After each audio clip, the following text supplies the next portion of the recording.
సంగఛత్వం సంవదధ్వం సంభో మనాంసి జానతాం దేవాభాగం యథా పూర్వే సంజానానాం ఉపాస్మహే. పెద్దలందరికీ నమస్కారం. అందమైన శ్లోకాన్ని చూద్దాం. శుద్ధా సంశ్రిత ధర్మసేతవ ఇమే శోధోగ్రవర్షాతపాః స్థిత్వా సింధుజలే సదా క్షితిభృతో ఘోరం తపః కుర్వతే నృత్యంతీరిహ నిత్యమేవ చపలాస్తీక్ష్ణై రతన్వాశుగైః లావణ్యం దదతి కదాపి నచలం త్యాలోక్య విచీరమో. అందమైనటువంటి పద్యం, అందమైనటువంటి భావనని భావించినటువంటి పద్యం.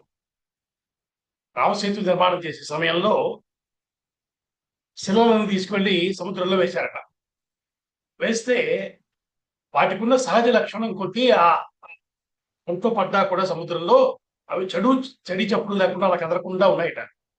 అంటున్నారు, ఘోర తపస్సులో ఉన్న ఋషుల్లాగా సేతుకి అలా నిలబడ్డాయి కదలకుండా అని. కానీ పక్కన ఉన్న కెరటాలు ఒక్క క్షణం కూడా నిలకడకుండా ఉండకుండా వాటిని కలిపే ప్రయత్నం చేస్తున్నాయి. వాటిని చూస్తూ కూడా ఆ శిలను నిగ్రహించుకుని ధర్మానికి వశపడి కదలటం లేదు. ధర్మానికి వశపడటం అంటే రామునికి వశపడటం అంటూ అందమైన వ్యాఖ్యానం చేశారు. దీనికి శతావధానులు వెంకటరామకృష్ణ కవుల తెలుగు శత ఆ పద్యం కూడా రమ్యంగా ఉంది. ఈ రెండింటినీ మనం మన చదువుకుందాం. అటువంటి శ్లోకానికి వ్యాఖ్యానాన్ని అందించినందుకు వారికి ధన్యవాదాలు చెప్తూ ఈరోజు వారి ప్రవచనాన్ని ప్రారంభించవలసిందిగా కోరుతున్నాను.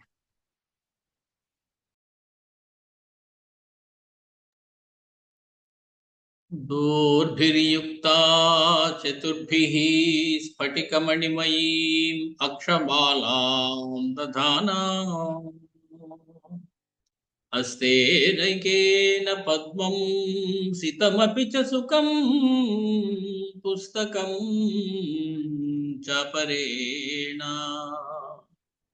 భాసా కుందేందు శంఖ స్ఫటికమణినిభా భాసమానా సమానా సా మే వాగ్దేవతేయం నివసతు వదనే సర్వదా సుప్రసన్నా. సా మే వాగ్దేవతేయం నివసతు వదనే సర్వదా సుప్రసన్నా. పూజంతం రామ రామేతి మధురం మధురాక్షరం ఆరుహ్య కవితా శాఖాం వందే వాల్మీకి కోకిలం. పెద్దలందరికీ నమస్కారం. ఏ సరస్వతి వాల్మీకి జిహ్వాగ్రం మీద కూర్చుందో ఆ సరస్వతికి, ఏ సరస్వతి తన జిహ్వాగ్రం మీద కూర్చోవడం వల్ల రామాయణాన్ని పలికారు ఆ వాల్మీకి, ఇద్దరికి నమస్కారం పెట్టుకుని బహుశా 24,000 శ్లోకాలు వాల్మీకి రామాయణంలో ఆఖరిసారి మనం కలుసుకోబోతున్నాం.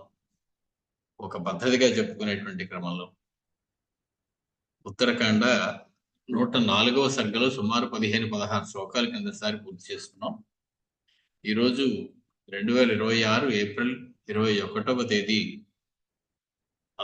మంగళవారం.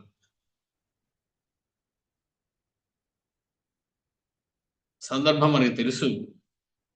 రామచంద్రమూర్తి కొన్నాళ్ళు పరిపాలన సాగించిన తర్వాత లక్ష్మణస్వామి పిల్లలిద్దరికీ, భరతుని పిల్లలిద్దరికీ, శత్రుఘ్నుడి పిల్లలిద్దరికీ కూడా వారి వారి రాజ్యాలని తాను ఏర్పాటు చేసి ప్రజలందరూ చాలా సంతోషంతో ఆనందంతో ఉండేలాగా వారికి పరిపాలనని ఇచ్చారు. రాజ్యాన్ని, ప్రజల్ని ఉపాసిస్తూ ఆయన పరిపాలన చేశారు. అలాగా సుమారు 1000 సంవత్సరాలు గడిచిపోయాయి. ఆ సమయానికి ఒకానొక రోజు ఒక ముని ద్వారం దగ్గర వచ్చి వేసి ఉన్నారు. ఆయన బ్రహ్మదేవుని సందేశం పట్టుకొచ్చినటువంటి కాలపురుషుడు. ఆయన బ్రహ్మదేవుడి దగ్గర నుంచి వచ్చారు. ఆయన రాగానే లోపలికి వచ్చి చెప్పారు, ఎవరో ఒక మునీశ్వరుల నుండి తమ దర్శనార్థం వచ్చారు అని.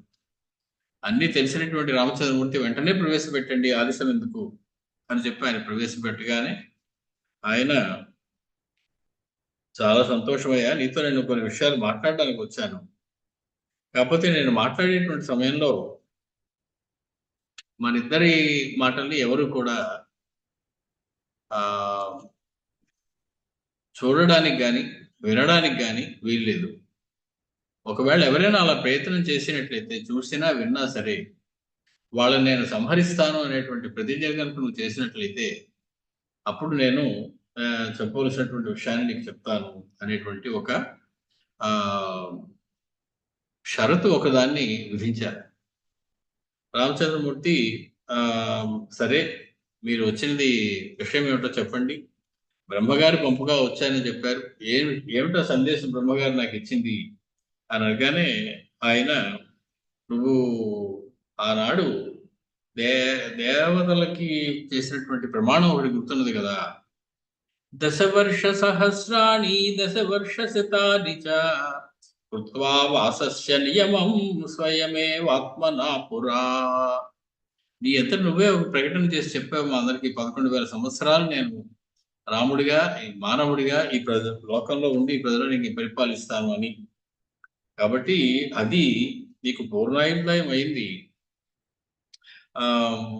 నువ్వు వెనక్కి వచ్చేటువంటి సమయం అయ్యింది. కానీ నీ అంతటి వాడికి చెప్పి పిలిచే అంతటి ధైర్యం కానీ ఆ అవకాశం కానీ మాకు లేదు. మేము నిన్నేమీ కూడా నా మాట వినాలి అనేటువంటి కోరిక నాకేమీ లేదు. నేను అలాంటి నేనేం అడగటం లేదు. ఇది ఒకవేళ నువ్వు గనక ఉండిపోయి ఇంకా కొన్నాళ్ళు పాలిస్తానంటే నీ ఇష్టం, నువ్వు ఎలా తలుచుకుంటే అలాగే అని చెప్పి, యది భూయో మహారాజా ప్రజా ఇచ్చసి ఉపాసితం వస, ఇంకా ఉండు కొన్నాళ్ళు, వసవా వీరభద్రంతే మాహ పితామహ. బ్రహ్మదేవుడు అంతటి వారు అడిలిపోయి, నీ ఇష్టం వచ్చినట్టే, కానీ నేను నీకేమీ చెప్పడం కోసం రాలా, ఒక చిన్న గుర్తు చేయడం కోసం వచ్చాను. ఆ పైన నీ ఇష్టం, నువ్వు సమయం అయిపోయిందని వచ్చేసినా సరే, ఇంకా కొంతకాలం పరిపాలిస్తాను, భూమి మీద ఉండిపోయినా సరే అని చెప్పారు. లేదా నువ్వు కనుక వైకుంఠం దగ్గరికి వచ్చేసినట్లయితే దేవతలందరికీ కూడా మళ్ళీ సరి అయినటువంటి భర్త దొరికిన వాడు అవుతారు, వాళ్ళందరూ సనాథులు అవుతారు అని చెప్పగానే, శ్రుత్వా పితామహేనోక్తం వాక్యం కాల సమీరితం రాఘవ ప్రహసన్ వాక్యం సర్వ సంహారమబ్రవీత్. మొత్తానికి బ్రహ్మదేవుడు పలికినటువంటి పంపినటువంటి ఆ మాటల్ని ఆ కాలస్వరూపుడైనటువంటి మునిరూపుని ద్వారా విన్న తర్వాత రామచంద్రమూర్తి చిన్న చిరునవ్వు నవ్వుతూ ఆ కాలపురుషుతోటి ఇలా పలుకుతున్నారు. ఇక్కడ దాకా చెప్పుకున్నాం మనం. శ్రుత్వా మే దేవదేవస్య వాక్యం పరమమద్భుతం ప్రీతిరిహి మహతి జాత తవాగమన సంభవా. ఓ కాలస్వరూపుడా, ఓ ముని, నువ్వు ఇక్కడికి రావడం వల్ల, ముఖ్యంగా బ్రహ్మదేవుని యొక్క సందేశం తీసుకుని నువ్వు రావడం వల్ల నాకు చాలా ఆనందం కలిగింది, చాలా సంతోషంగా ఉన్నాను నేను. త్రయాణమపి లోకానాం కార్యార్థం మమ సంభవః భద్రం తేస్తు గమిష్యామి యతయేవాహమాగతః.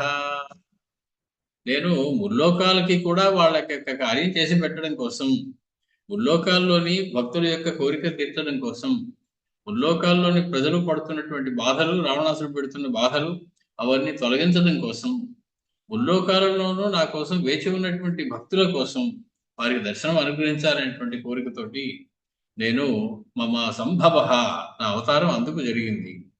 నీకు భద్రమవుగాక. నేను గమిష్యామి యత ఏవ అహమాగతః, ఎక్కడి నుంచి వచ్చానో అక్కడికి నేను వెళ్ళిపోతాను, వెళ్ళిపోతూ ఉన్నాను, వెళ్ళిపోబోతూ ఉన్నాను, మొత్తానికి అక్కడికే వెళ్ళిపోతాను. హృద్గతో హ్యసి సంప్రాప్తో నమే తత్ర విచారణ. ఎందుకు ఆయనకి నవ్వారు? ఇందాక చిరునవ్వుతో మాట్లాడారు అనుకున్నాం కదా. ఎందుకు నవ్వారు అంటే, రామచంద్రమూర్తి ఆ సమయంలో ఈయన గురించి ఆలోచిస్తున్నట్ట, కాలపురుషుడి గురించి. ఈయన వస్తే బాగుండు, ఈ వంకతోటి నేను ఇంకా వెళ్ళిపోవచ్చు అనేటువంటి. నేను నీ గురించి అనుకుంటూ ఉండగా నువ్వు వచ్చావయ్యా అని చెప్పి రామచంద్రమూర్తి అంటున్నారు. హృద్గతో హ్యసి, నా మనసులో ఉన్నావు నువ్వు, సంప్రాప్తో నమే తత్ర విచారణ. మనసులో నీ గురించి అనుకుంటూ ఉండగా నువ్వు ప్రత్యక్షమై ఆ ద్వారం దగ్గరికి వచ్చి నిలబడ్డావయ్యా. మయా హి సర్వకృత్యేషు దేవానాం వశవర్తినా స్థాతవ్యం సర్వసంహార యథా హ్యాహ పితామహ. మళ్ళీ నేను ఇక్కడే ఉండిపోవాలి అలాంటి ఆలోచనలు ఏమి లేవు. నేను ఒకసారి ప్రతిజ్ఞ చేశానంటే ఆ ప్రకారం ఉంటాను అంతే. 11,000 సంవత్సరాలు పూర్తయిన తర్వాత నేను మళ్ళీ వెనక్కి వచ్చేయడమే తప్ప ఇంకొక ఆలోచన ఏది నాకు లేదు. ఆ బ్రహ్మదేవుడు చెప్పినట్లుగా నేను దేవతల యొక్క వశంలో ఉండేటువంటి వాడను కదా. అంటే ప్రార్థించేటువంటి దేవతలు ఏది ప్రార్థిస్తే ఆ రకంగా వాళ్ళకి పనులు చేసి పెట్టేవాడిని కదా. కాబట్టి నాకు ఇంకొక ఆలోచన లేదు, వెనక్కి వెళ్ళిపోదామని అనుకుంటున్నాను. తథా తయోః సంవదతోః దుర్వాసా భగవాన్ ఋషి రామస్య దర్శనాకాంక్షీ రాజద్వారం ఉపాగమత్. ఈ రకంగా వాళ్ళిద్దరూ మాట్లాడుకుంటూ ఉండేటువంటి సమయంలో ద్వారం దగ్గరికి అక్కడికి దూర్వాసుడు అనేటువంటి దుర్వాసా మహర్షి అనేటువంటి ఒక ఆయన అక్కడికి రావడం జరిగింది. ఆయన దూర్వాస మహర్షి అక్కడికి వచ్చారు. దుర్వాస మహర్షి గురించి మనకు అనేకమైనటువంటి పురాణాల్లో ఉంటాయి. ఈయన కోపిష్టని, చాలా సులువుగా కోపం తెచ్చేసుకుంటారని, అంత తపస్సులు వాళ్ళు చేసేటువంటి వాళ్ళు ఆయనకే నిగ్రహం లేకపోతే ఆయనే తన కోపాన్ని ఆ మాత్రం నిగ్రహించుకోలేకపోతే ఎందుకు అనేటువంటి ఆలోచనలు కూడా తరచూ మనకి చెప్తూ ఉంటారు, అడుగుతూ ఉంటారు కొంతమంది. కానీ దుర్వాసుని కోపానికి ఒక కారణం ఉంటుంది. అది ప్రతిసారి కూడా ధర్మాగ్రహము, దానివల్ల లోక కళ్యాణం ఒకటి జరగాల్సి ఉంటుంది. దానికోసం ఆయన కోపం తెచ్చుకుంటారు. పైగా దూర్వాస మహర్షి శివాంశ సంభూతుడు అని చెప్పి మనకి పురాణాలు చెప్తూ ఉన్నాయి. కాబట్టి శివాంశ అనగానే కొంచెం రౌద్రత భాగం అందులో ఎక్కువగా కనపడేటువంటి అవకాశం ఉంటుంది. కాబట్టి ఆయన ఎంతో మందికి దొరికి శాపాలు ఇచ్చారు. ఇంద్రుడికి శాపాలు ఇచ్చారు, శకుంతలకి శాపాలు ఇచ్చాడు, దుష్యంతుడు నేను మర్చిపోతాడు అని చెప్పి. అలాగే ఒకసారి దేవేంద్రుడికి ఒక పుష్పమాలను ఇస్తే అది ఆయన ఐరావతం ఆ పుష్పమాలను కింద పడి తొక్కేస్తే ఆయనకు కోపం వచ్చి దేవేంద్రుడిని కూడా శాపం ఇచ్చారు. నీకు నీ యొక్క సంపద అంతా రాజ్యం అంతా పోగాక అనేటువంటి శాపం ఇచ్చేశారు ఆయన. అలాగే అంబరీషోపాఖ్యానంలో కూడా మనకి అద్భుతమైనటువంటి మాట ఒకటి ఉంటుంది. ఆయన అంబరీషుడిని శపించినప్పుడు సుదర్శన చక్రం వచ్చి ఒక శక్తి రూపంలో వచ్చి ఆయన తరుగుతుంది. దాంతో ఆయన అహంకారం తగ్గించుకుని రక్షించేవాడు లేక తిరిగి అంబరీషుడినే శరణు పెడితే తప్ప అది తగల. అటువంటి దూర్వాస మహర్షి, ఈయన అత్రి మహర్షి అనసూయకు పుట్టినటువంటి వాడు. అనసూయ అత్రి మహర్షులకి ముగ్గురు కుమారులు ఉన్నారు అని చెప్తారు. ఒకరు దత్తాత్రేయుడు, అనసూయ అత్రికి పుట్టినవారు. రెండవ వారు చంద్రుడు, మూడవ వారు ఈ దూర్వాస మహర్షి. మొత్తానికి ఈ అనేకమైనటువంటి పురాణాల్లో ఉన్నటువంటి ఒక పాత్ర ఈ దూర్వాస మహర్షి. లోక కళ్యాణం ఎప్పుడు కావాలి అనుకుంటే అప్పుడు ఆయన ప్రత్యక్షమై తన యొక్క ఆగ్రహాన్ని చూపించి లోక కళ్యాణానికి అవసరమైనటువంటి పని జరిగేలాగా ఆయన చేస్తూ ఉంటారు.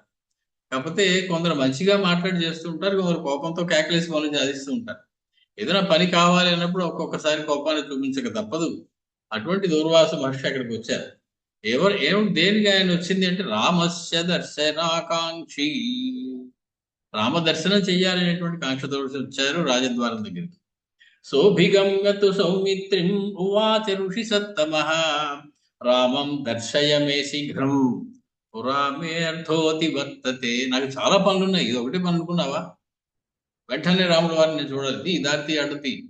నేను రాముల వారి దగ్గరికి వెళ్ళి శీఘ్రంగా నాకు రాముని చూడు, లేకపోతే నా కొంపలు అంటుపోతాయి, కార్యం మించిపోతుంది నాకు అని చెప్పి కంగారు పెట్టేశారు లక్ష్మణ స్వామిని. అందరూ ప్రతిహారులు ద్వారపాలకులు సరిగ్గా పనిచేయరేమో అనే ఉద్దేశంతో రామచంద్రమూర్తి లక్ష్మణ స్వామిని అక్కడ కూర్చోబెట్టారు. కారణం ఏమిటి? లక్ష్మణ స్వామి ఏ పని చెప్పినా చేస్తారు అని. కాకపోతే చెయ్యరు ఏమో అనేటువంటి ఒక అనుభవం పూర్వకాలంలో ఉన్నది రామచంద్రమూర్తి. సీతాదేవిని జాగ్రత్తగా చూడు అని చెప్పినటువంటి కార్యాన్ని ఆయన చేయకుండా సీతాదేవిని వదిలి వచ్చేయడంలోనే ఆయన సరిగ్గా చేస్తారా లేదా చేయరా అనేటువంటి అనుమానం ఒకటి ఉంది. మరి ఇంకెవరిని కూర్చోబెట్టినా పట్టుదల బట్టి ఏమైనా అసలు శపిస్తే శపించని అక్కడ ఉండిపోయేవారేమో కానీ లక్ష్మణ స్వామి ఇంకొకలా ఆలోచించారు. మునేస్తు భాషితం శ్రుత్వా లక్ష్మణ పరవీర అభివాద్య మహాత్మానం వాక్యమేతద్ ఉవాచ. శత్రు సంహారకుడైనటువంటి లక్ష్మణ స్వామి ఆ దుర్వాస మహర్షిని చూసి ఆయనతోటి చాలా వినయంగా ఇలా చెప్తూ ఉన్నారు.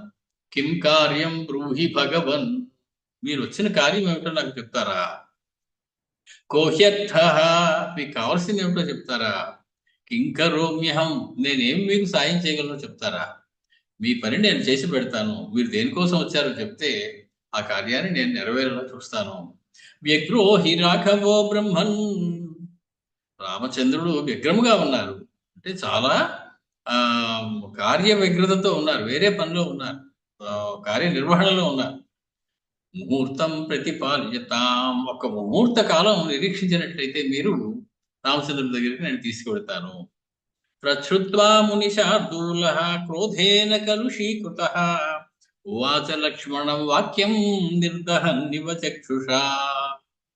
దుర్వాస మహర్షి నిర్దహన్నివ చక్షుషా, ఈయన శివాంశ సంభూతుడు అనుకున్నాం కదా, కాబట్టి తన కోపంలోంచే కళ్ళ నుంచి వచ్చేటువంటి కోపంతో దహించేస్తాడా అన్నంత క్రోధంగా, అంత కోపంగా లక్ష్మణ స్వామి కేసు చూసి క్రోధేన కలుషీకృత, క్రోధంతో ఆవేశం పొంది మలినమైపోయినటువంటి మనస్సు కలవాడై తన చూపులతోనే కాల్చివేస్తాడా అన్నట్లుగా చూస్తూ లక్ష్మణుడితోటి ఇలా అంటున్నారు ఆయన. అస్మిన్ క్షణే, ఈ క్షణంలోనే, మాం నన్ను సౌమిత్రే, ఓ సుమిత్రానందనుడు లక్ష్మణ, రామాయ ప్రతివేదయ, రాముడి దగ్గరికి తీసుకెళ్ళి నేను వచ్చానని రాముడితో చెప్పు. అస్మిన్ క్షణే, ఈ క్షణంలోనే, మాం నన్ను సౌమిత్రే, ఓ లక్ష్మణ, నా నివేదసేయది, చెప్పకపోయావనుకో నేను వచ్చిన సంగతి రామచంద్రుడితోటి, ఈ క్షణంలో, ఉత్తర క్షణంలో మీరు నువ్వు రామచంద్రుడి దగ్గర ఉండి నేను వచ్చానని చెప్పాలి. లేనట్లయితే విషయం త్వాం పురం చైవ శపిష్యే రఘవంతదా. విషయము అంటే దేశము అని అర్థం. ఈ అయోధ్య దేశం మొత్తాన్ని, అయోధ్య నగరాన్ని, రాఘవం తథా, రామచంద్రుణ్ణి కూడా శపిష్యే, నేను శపించేస్తాను. అంతటి పరమాద్భుతమైనటువంటి తపోశక్తి కలిగినటువంటి వాడు, రామచంద్రుణ్ణే శపించగలిగినటువంటి శక్తి కలిగినటువంటి వాడు ఆయన. మొత్తానికి అంతటి తపశక్తి ఉన్నది ఆయన. భరతం చైవ సౌమిత్రే యుష్మాకం యాచ సంతతి. అమ్మయ్య, వాళ్ళు చెప్పిస్తారు, నాకేం పర్వాలేదు అనుకుంటున్నావేమో. భరతుడిని శపిస్తా, నిన్ను శపిస్తా, మీ పిల్లలందరినీ నేను, మీ సంతతి అంతటినీ శపించేస్తా. నహి శిక్ష్యామ్యహం భూయో మన్యుం ధారయతుం మృది. నా సంగతి తెలుసు కదా, ఆవేశం వచ్చిందంటే, కోపం వచ్చిందంటే నన్ను నేను నిగ్రహించుకోలేదు, ఇది నా లక్షణం. కాబట్టి అస్మిన్ క్షణే మాం సౌమిత్రే రామాయ ప్రతివేదయ, రామచంద్రుడికి నేను వచ్చానని ఈ క్షణంలోనే నువ్వు విన్నవించాలి. ప్రశ్రుత్వా ఘోర సంకాశం వాక్యం తస్య మహాత్మనః చింతయామాస మనసా తస్య వాక్యస్య నిశ్చయం. అంత ఘోరమైనటువంటి ఆ కోపోద్రిక్తుడైనటువంటి దుర్వాస మహర్షి నుంచి వచ్చినటువంటి వాక్యాన్ని విని మనసులో అతని యొక్క నిశ్చయమైనటువంటి బుద్ధి ఎలా ఉందో కూడా తెలుసుకున్నటువంటి వారై లక్ష్మణ స్వామి ఒక అలా ఆలోచించారు. ఏమని?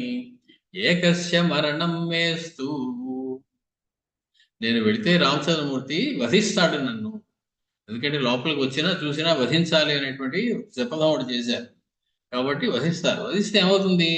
నేను ఒక్కడే పోతాను. మా భూత్ సర్వ వినాశనం, నేను వెళ్లకుండా ఆయన కనుక ఇక్కడ అడ్డగిస్తే, ఆయన శపిస్తే ఆ శాపం రామచంద్రమూర్తికి తగులుతుంది, మన పిల్లలకి తగులుతుంది, భరతుడికి తగులుతుంది. మహాభక్తుడు అయోధ్య నగరంలో ఏ పాపమో ఎరిగిన జనమందరూ కూడా పడాల్సి వస్తుంది నా ఒక్కడి కోసం. నేను ఉంటే ఎంత, లేకపోతే. కాబట్టి ఇతి బుద్ధ్యా వినిశ్చిత్య రాఘవాయ న్యవేదయత్ అని ఆలోచించి రామచంద్రుడితో చెప్పాలి అనేటువంటి స్థిరమైనటువంటి నిశ్చయానికి వచ్చారు లక్ష్మణస్వామి. లక్ష్మణస్వామి యొక్క చరిత్ర కనుక మనం పరిశీలించినట్లయితే తనని తాను త్యాగం చేసుకోవడానికి ఎప్పుడు సిద్ధమే. కబంధుడు రామలక్ష్మణుడు ఇద్దరిని పట్టుకున్నప్పుడు లక్ష్మణస్వామి రామచంద్రుడితో మాట అంటారు, రామచంద్ర వీడు మన వదిలేలా లేడు, వాడు గట్టిగా పట్టుకుని నొక్కేస్తుంటే నా పక్కటెముకలు చిట్లిపోయి నొప్పి వచ్చేస్తోంది, నేను భరించలేకుండా ఉన్నాను. ఒక పని చేస్తాను, నేను వీడికి ఆహారం అయిపోతాను, ముందు వాడి నోట్లోకి వెళ్ళిపోతాను, వాడు నన్ను తినేటువంటి దృష్టిలో నన్ను ఆరగిస్తూ ఉన్నటువంటి సమయంలో నువ్వు కిందకి దూకేసి పారిపోయి అయోధ్యకి వెళ్ళిపో. అక్కడ సీతమ్మతో కలిసి ఎప్పుడైనా కూర్చున్నప్పుడు నాకు ఒక సోదరుడు ఉండేవాడు లక్ష్మణుడు అని మాత్రం ఒకసారి అనుకుంటే చాలు, నాకు ఇంతకన్నా అవసరం అని చెప్పి తనని తాను త్యాగం చేసేసుకోవడానికి ఆత్మాహుతి చేసుకోవడానికి కూడా సిద్ధమయ్యేటువంటి లక్షణం లక్ష్మణ స్వామిలో కనబడుతుంది. ఇప్పుడు అదే లక్షణం చూపిస్తున్నారు. నేను లేకపోయినా పర్వాలేదు, తక్కిన వాళ్ళందరూ క్షేమంగా ఉంటారంటే నా జీవితం ఉన్నా ఒకటే లేకపోయినా ఒకటే అనేటువంటి ఒక దృఢ నిశ్చయానికి వచ్చేసారు. వెంటనే రాముడి దగ్గరికి వెళ్ళారు. రాముడితోటి అన్నయ్య నీ కోసం దూర్వాస మహర్షి వచ్చారు చూడడానికి అని చెప్పారు. లక్ష్మణస్య వచ శ్రుత్వా రామః కాలం విసృజ్య చ నిసృజ్యత్పరితో రాజా అత్రే పుత్రం దదర్శః.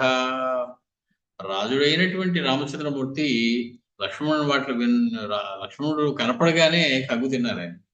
ఆ కాలపురుషుడిని వెంటనే అదృశ్యమైపోయాడు ఆయన, పంపించి వేశారు. కాలపురుషుడు ఇంకక్కడ లేడు, వచ్చినవాడు తొందరగా బయటకు వచ్చి దూర్వాస మహర్షిని కలిశారు రామచంద్రమూర్తి. సోభివాద్య మహాత్మానం జ్వలంతమివ తేజసా కిం కార్యం ఇది కాకుత్సహ కృతాంజలిరభాషత. స్వామి మీరు రావడం చాలా ఆనందం, అర్ఘ్యపాద్యాలు మెచ్చుకోండి, మీరు ప్రశాంత చిత్తులు కండి, ఏమిటి మీరు వచ్చిన పని నేను తెలుసుకోవచ్చా, మీకు ఏం చెయ్యాలి నేను అని చెప్పి చాలా వినయంగా రామచంద్రమూర్తి దూర్వాస మహర్షిని అడిగారు. తద్వాక్యం రాఘవేణోక్తం శ్రుత్వా మునివర ప్రభు ప్రత్యాహ రామం దుర్వాసా శ్రూయతాం ధర్మవత్సల. ఓ ధర్మానికి కట్టుబడేటువంటి రామచంద్ర, నేను ఎందుకు వచ్చానో చెప్తాను విను అని చెప్పి రామచంద్రుడికి సమాధానం చెప్తూ ఉన్నారు ఆయన. అద్య వర్ష సహస్రస్య సమాప్తిర్మమ రాఘవ సోహం భోజనమిచ్చామి యథాసిద్ధం తవానఘ. ఇంతకీ వచ్చిన పని, తొందరపడిపోవడానికి వచ్చిన పని ఏంటంటే ఆకలిస్తుంది, అన్నం తినిపోదామని వచ్చావా నువ్వు ఏదైనా పెడితే, దానికోసం ఇంత హడావిడా అంటే ఇదంతా ఒక పెద్ద ప్రణాళికలో నడుస్తున్నటువంటి ఇది తప్ప కేవలం ఆయన కోపము ఆయన ముక్కోపి అనడానికి వీల్లేదు. ఎన్నాళ్ళు ఉన్నారు ఆయన? ఉపవాస దీక్షలో ఉన్నారు. ఎన్నాళ్ళు? వర్ష సహస్రస్య 1000 ఏళ్ళు ఉపవాస దీక్షలో ఉన్నానయ్యా నేను. సమాప్తి, అది సమాప్తి అయ్యేటువంటి సమయం వచ్చింది, ఇప్పుడు నాకు బాగా ఆకలిగా ఉంది. సోహం భోజనమిచ్చామి, కాసేదైనా పెడితే తినాలనుంది, ఆహారం కోరుతున్నాను నేను. యథాసిద్ధం తవానఘ, ఏదో నా కోసం ప్రత్యేకంగా వండించేవి పెట్టక్కర్లేదు, సిద్ధంగా ఏముంటేది పెట్టండి, కాస్త తినేసి నా భార్య నేను వెళ్ళిపోతాను, అది అడగడం కోసం వచ్చి అందుకనే ఏం లేదు అన్నాను. తశ్రుత్వా వచనం రాజా రాఘవ ప్రీతమానసః భోజనం ముని ముఖ్యాయ యథాసిద్ధం ఉపాహరత్. రామచంద్రమూర్తి సంతోషంతో మీ ఆకలి తీర్చడం కన్నా నా జీవితానికి కావాల్సింది ఏముంది అని చెప్పి దూర్వాస మహర్షిని కూర్చోబెట్టి పీట వేసి అర్ఘ్యపాద్యాలు ఇచ్చి ఆయనకి గడుపు నుండిగా యథాసిద్ధంగా ఉన్నటువంటి భోజనాన్ని, అప్పటికే తయారై ఉన్నటువంటి భోజన పదార్థాలు ఏవైతే ఉన్నాయో వాటిని తీసుకొచ్చి ఆయనకి సమర్పించారు. సతు భుక్త్వా మునిశ్రేష్ఠ తదన్నం అమృతోపమం, అమృతంతో సమానంగా ఉన్నటువంటి ఆ భోజనాన్ని ఆయన తీసుకున్నారట దూర్వాస మహర్షి. ఎందుకు అమృతంలా ఉండదు? ఇచ్చినవాడు విష్ణువు అయితే ఆయన ఏది ఇస్తే అదే అమృతం. అమృతోపమం సాధురామేతి సంభాష్య స్వమాశ్రమం ఉపాగమత్.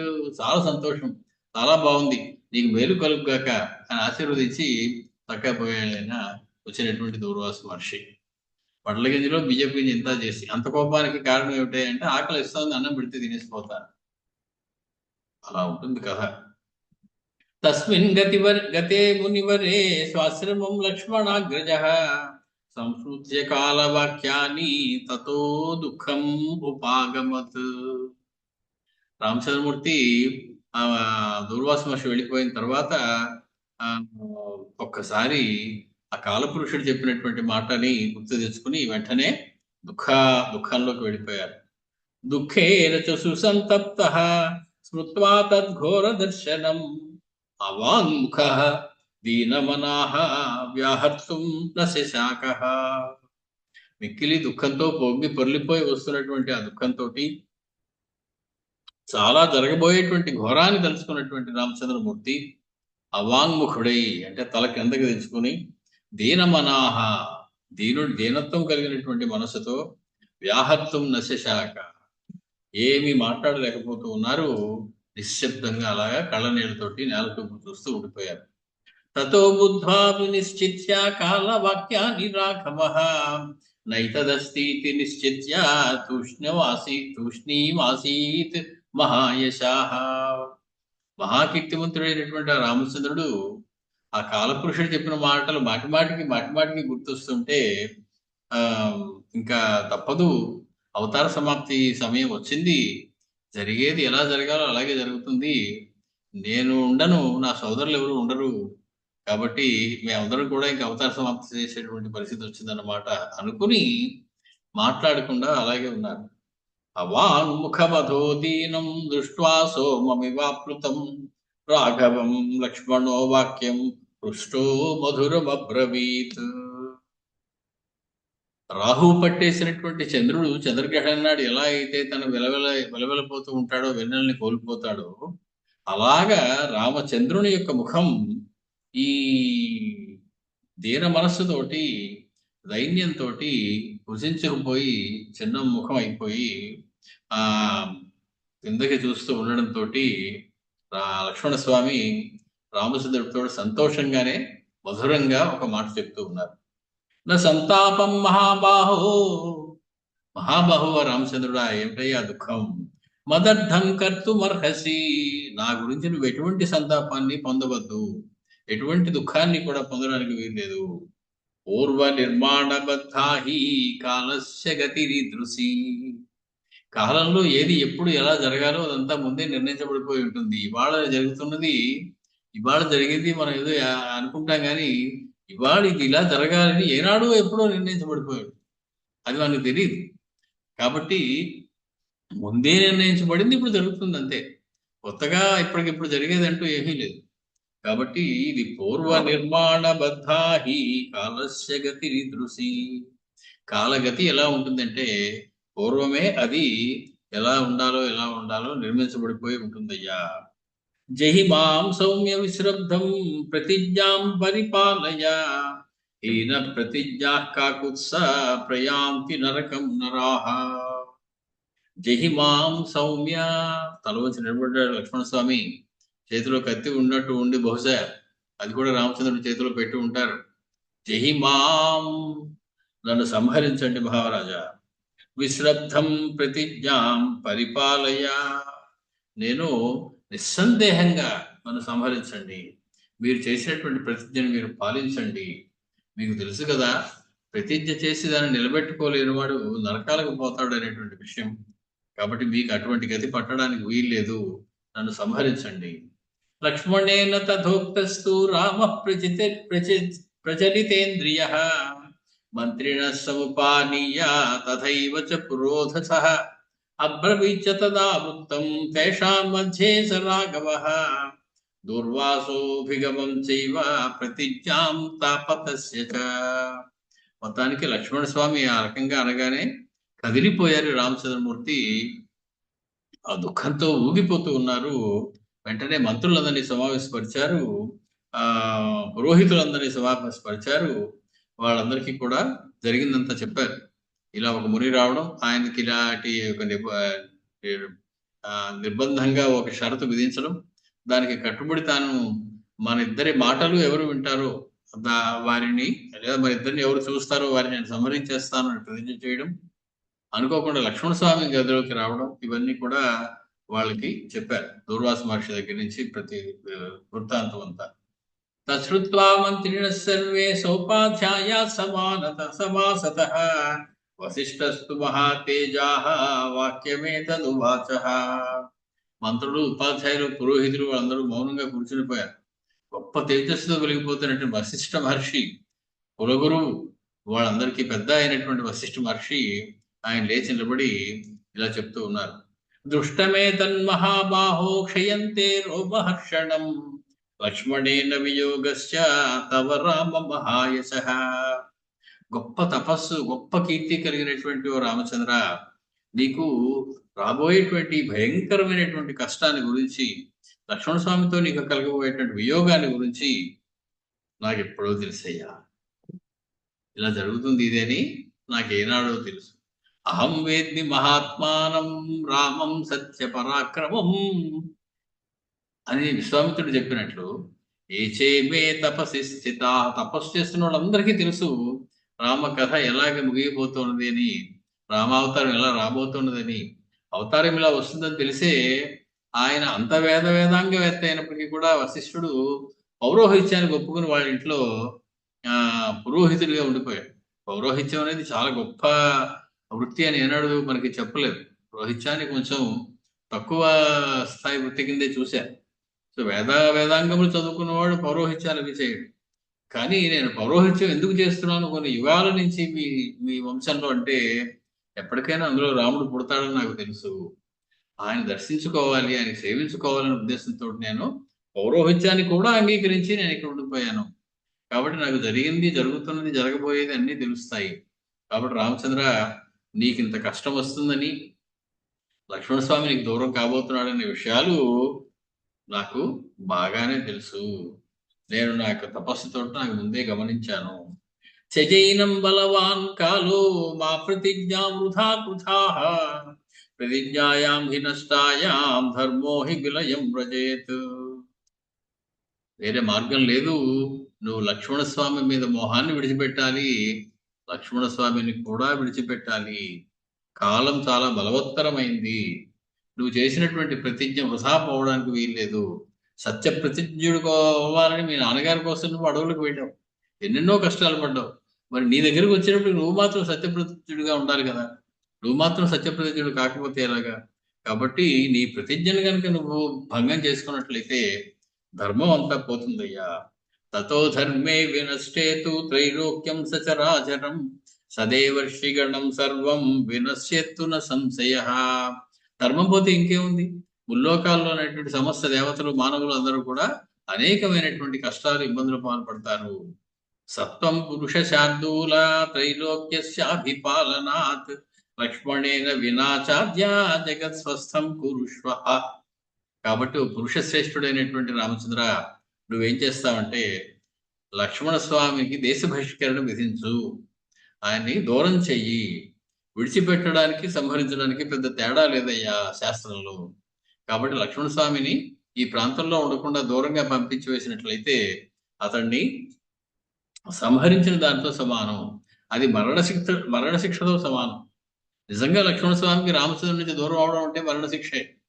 ఆయన అయోధ్యలో తనని తీసుకువెళ్ళను అని చెప్తూ ఉంటే, లక్ష్మణ స్వామి సీతమ్మను కూడా తీసుకెళ్ళడం అని చెప్తుంటే ఒకసారి అంటారు, సీతమ్మ పాదాలు పట్టుకుని రాముడి కేసే చూస్తూ సీతమ్మతో అంటారు ఆయన, సీత నేను కూడా నువ్వు లేకపోతే రామచంద్ర నీటిలోంచి బయటపడేసినటువంటి చేపల్లో అటు వాళ్ళమయ్యా అంటాడు.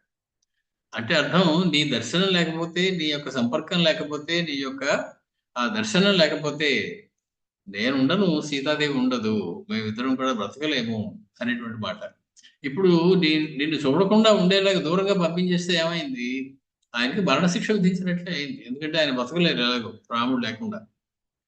కాబట్టి తేషాంత సమమేతానాం వాక్యం ధర్మార్థ సంహితం.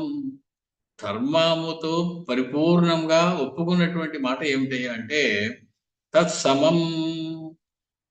మరణశిక్ష ఎంతో దూరంగా పంపించి వేయడం కూడా అంతే. కాబట్టి ఆ రెండు కూడా సమానమే అని చెప్పి మేము నిర్ణయిస్తున్నాం. శ్రుత్వా పరిషదో మధ్యే రామో లక్ష్మణమబ్రవీత్. ఆ సభలో అందరూ ఇలా చెప్పగానే పెద్దలందరూ రామచంద్రమూర్తి లక్ష్మణ స్వామితో అంటూ ఉన్నారు, విసర్జయే త్వాం సౌమిత్రే లక్ష్మణ నిన్ను వదిలిపెట్టేస్తున్నానయ్యా, విడిచిపెట్టేస్తున్నాను. విసర్జయే బహిఃప్రాణమివాపరం. రామచంద్రుడికి లక్ష్మణస్వామి అంటే బహిఃప్రాణమివాపరం. తన ప్రాణాలు బయటకు వచ్చి కాళ్ళు చేతులతో నడుస్తూ ఉంటే ఎలా ఉంటుందో అలా ఉంటుంది రామచంద్రమూర్తికి లక్ష్మణస్వామిని చూస్తే. అంటే ప్రాణం కన్నా ఎక్కువ ప్రియమైనటువంటి వాడు. తన శరీరం కన్నా, సీతాదేవి కన్నా కూడా లక్ష్మణస్వామి ఎక్కువ ప్రేమ కలిగేవాడు రామచంద్రమూర్తి. లక్ష్మణస్వామి మీదే ఎక్కువ ప్రేమ కలిగినటువంటి వాడు. అటువంటి లక్ష్మణస్వామితో చెప్తూ ఉన్నారు, విసర్జయే త్వాం సౌమిత్రే, నిన్ను విడిచిపెట్టేస్తున్నాను ఆయన. బాబు ధర్మ విపర్యయ, ధర్మ వైపరీత్యం కలగకుండా ఉండడం కోసం, ధర్మం నష్టపోకుండా ఉండడం కోసం, అధర్మం జరగకుండా ఉండడం కోసం నేను విడిచిపెట్టేస్తున్నాను. త్యాగో వధో వా విహిత సాధూనాం హ్యుభయం సమం. సత్పురుషులకి త్యాగాన్ని చేయడం కానీ వధించడం కానీ రెండూ సమానమే అని చెప్పి బాగా పండితులైనటువంటి పెద్దలైనటువంటి మన ఆస్థాన విద్వాంసులందరూ కూడా చెబుతూ ఉన్నారయ్యా. రామేణ భాషితే బాష్పే వాక్యే బాష్ప వ్యాకులితేంద్రియ లక్ష్మణ త్వరిత ప్రాయాత్ స్వగృహం న వివేశ. లక్ష్మణస్వామి అక్కడి నుంచి సరే లోపలికి వెళ్ళి మళ్ళీ అందరికీ చెప్పి వీడ్కోలు తీసుకున్న సామాన్లన్నీ సర్దుకుని వెళ్ళడం అది లేదు. ఉన్నవాడు ఉన్నట్టు అక్కడి నుంచి తిన్నగా బయటకు వచ్చేసాడు. మళ్ళీ వెనక్కి ఇంట్లోకి వెళ్ళలేదు. త్వరిత మిక్కిలి వేగంగా తన గృహానికి కూడా వెళ్లకుండా బాష్పవ్యాకులితేంద్రియ, నిండా నిండిపోయినటువంటి నీళ్లు కారుతున్నటువంటి ఆ కన్నులతో బాష్పధారలు కారుతూ ఉండగా సగత్వా సరయూ తీరం, ఆ సరయూ తీరానికి వెళ్ళారు. ఉపస్పృశ్య కృతాంజలి, రెండు చేతులు జోడించి సరయూ నదికి నమస్కారం పెట్టారు. ఉపస్పృశ్య ఆచమనం చేశారు.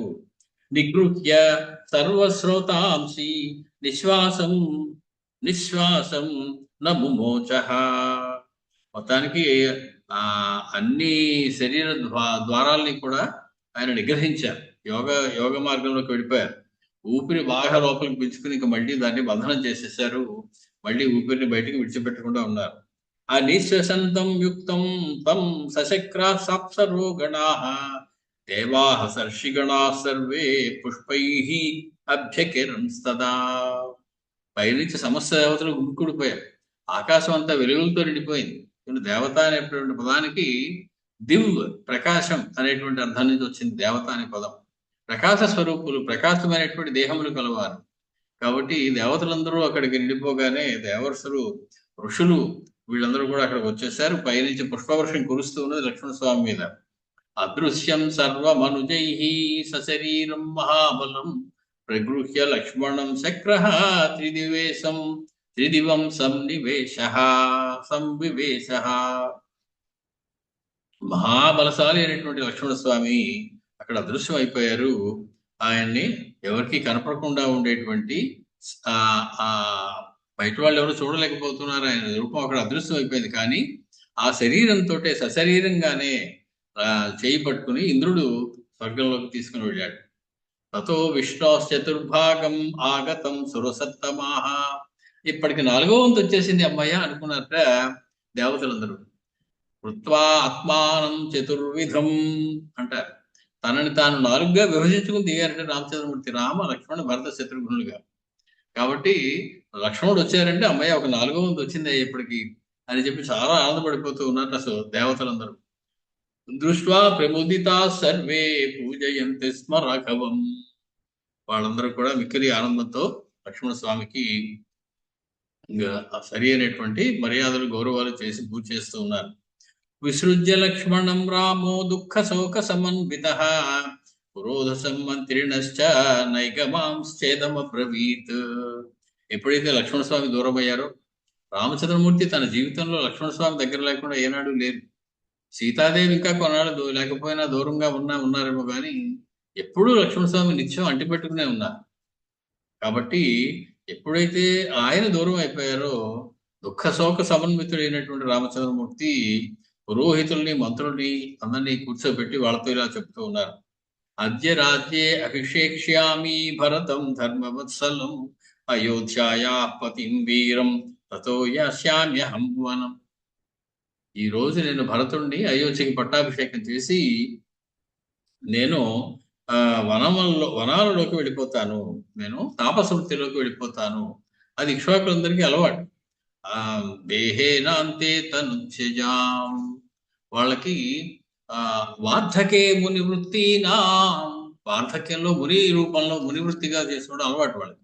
కాబట్టి మా ఇక్ష్వాకులందరిలాగే నేను కూడా ఒక మునిని అయిపోయి అడవుల్లోకి వెళ్ళిపోతానయ్యా.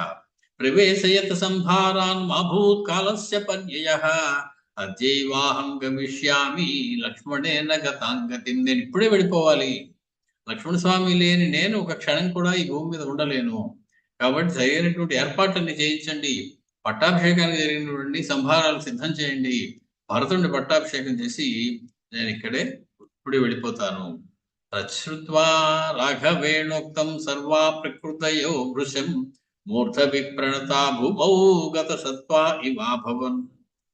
మొత్తం అక్కడ ఉన్నటువంటి సమస్తమైనటువంటి మంత్రులు, పురోహితులు, ప్రజలు వీళ్ళందరూ కూడా చైతన్య విహీనులై ఏం మాట్లాడారో తెలియక రామచంద్రమూర్తి వెళ్ళిపోతారా, మనకి రామచంద్రమూర్తి దూరం అయిపోతారా, ఎవరు లేకపోతే క్షణకాలం కూడా బతకలేమని మనం అనుకుంటున్నామో అటువంటి రామచంద్రమూర్తి మనకు దూరం అయిపోతారా అని చెప్పి వాళ్ళందరూ నేల మీద పడిపోయి పొర్లుతూ ఉన్నారు, మిక్కిలి దుఃఖంతో తల్లు బాదుకుంటూ ఉన్నారు.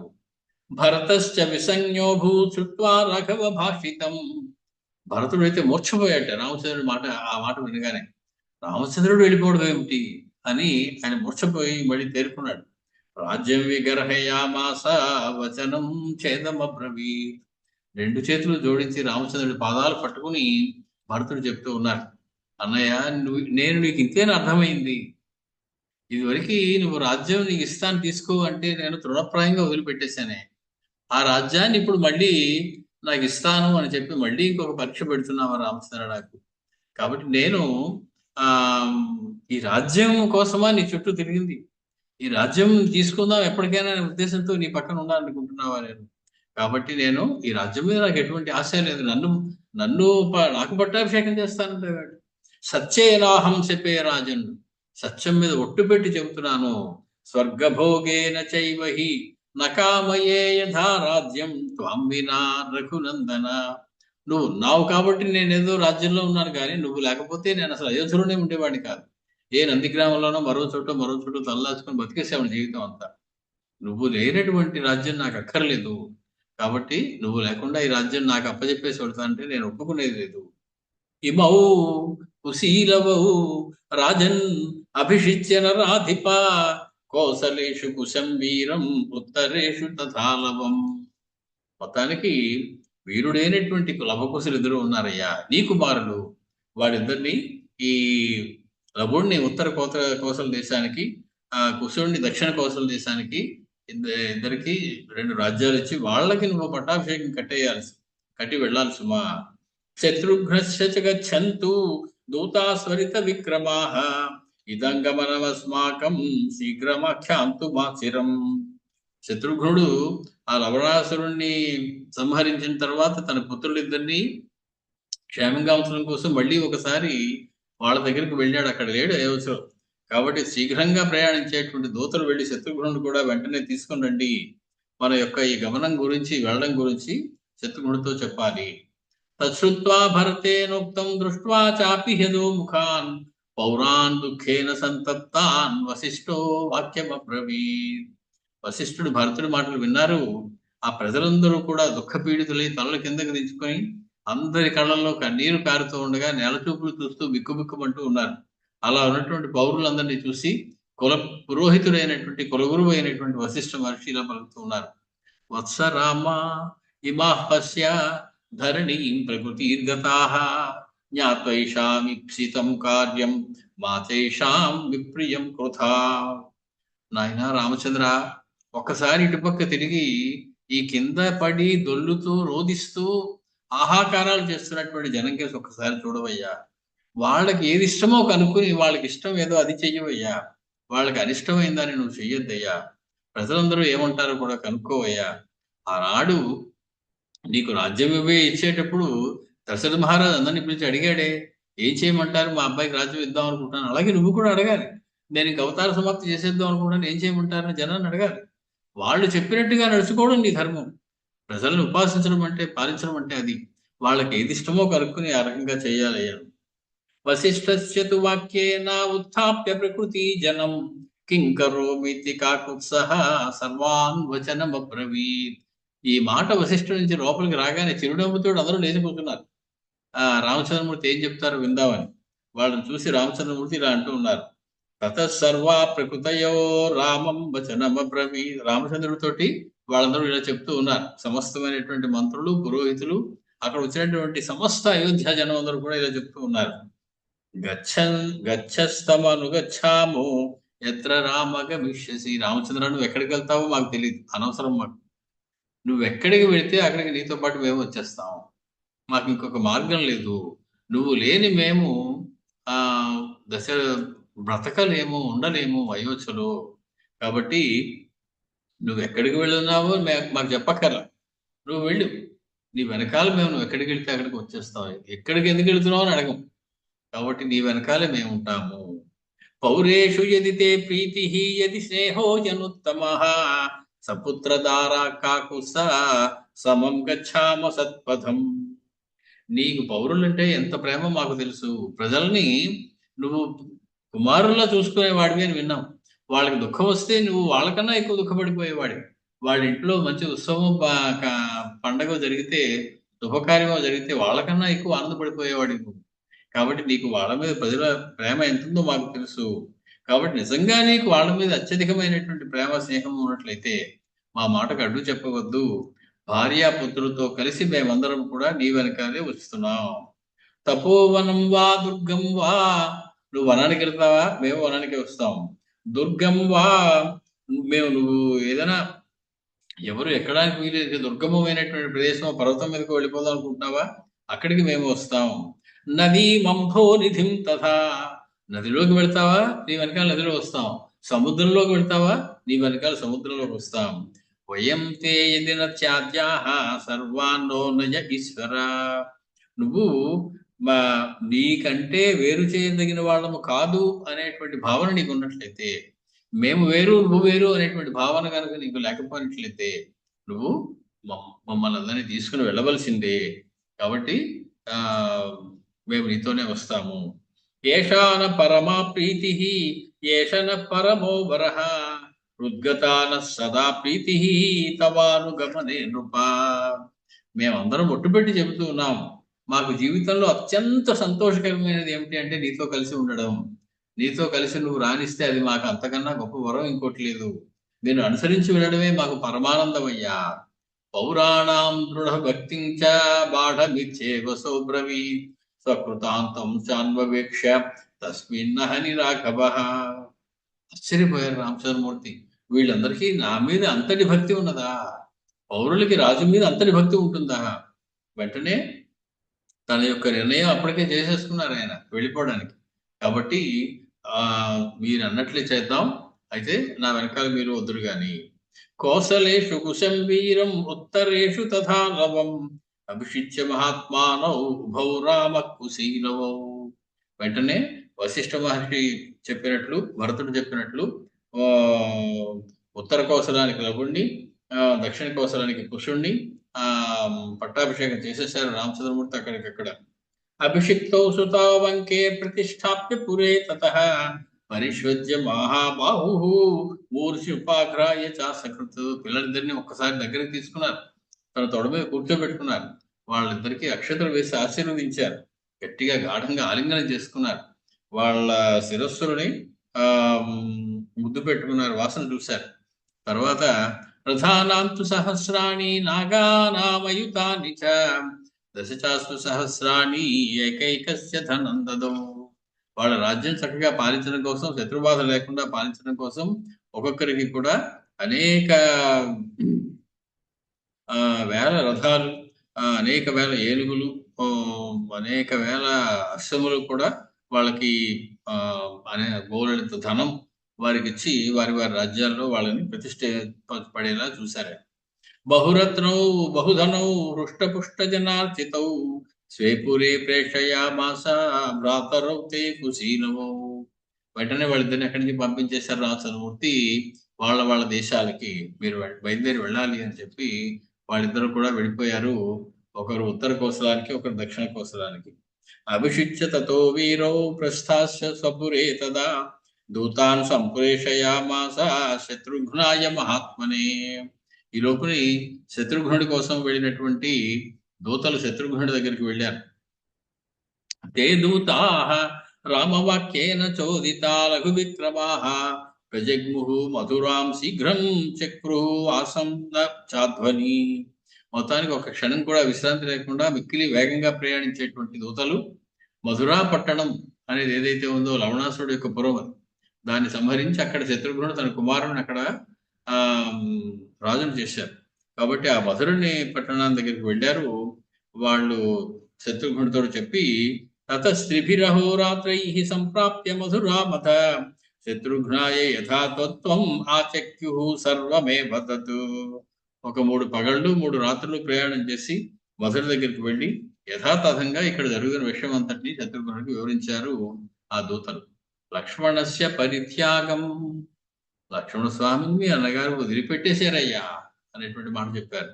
ప్రతిజ్ఞాం రాఘవస్య చ, రామచంద్రుడు చేసిన ప్రతిజ్ఞ గురించి చెప్పారు.